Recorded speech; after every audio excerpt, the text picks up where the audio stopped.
So it's late. It's after 10 p.m.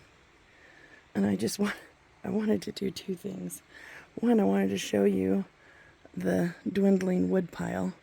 This wood pile was 3 layers deep when we started the winter, and it went all the way to that wall with just a small walkway in between right there where the steps are, which are buried underneath snow right now. But it has been such a long, cold winter.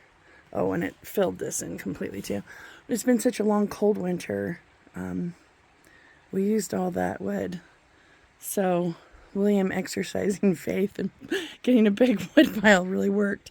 Another thing I wanted to share, and I can't see it out there, but you can hear it.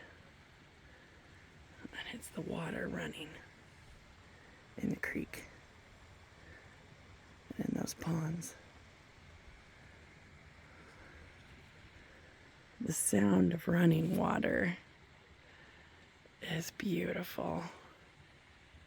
I love the stillness of winter, particularly winter nights when it's cold and clear and just almost eerily still, which doesn't happen a lot in Clover Valley. The wind blows here a lot, so it's very seldom just still. But it does happen, and it happens more often in winter. But that sound is like a lullaby out here in Clover Valley.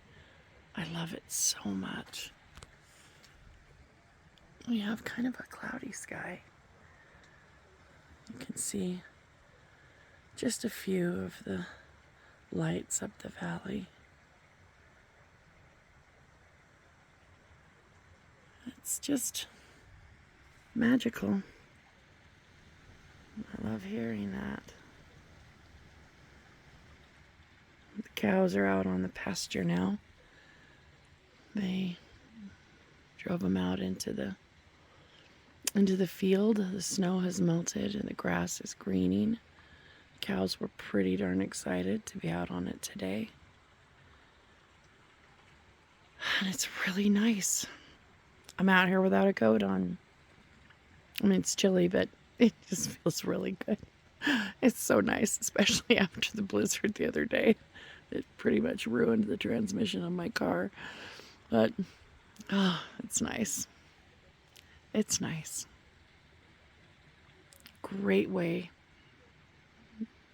to spend the evening the night before Easter. Soaking in the spring.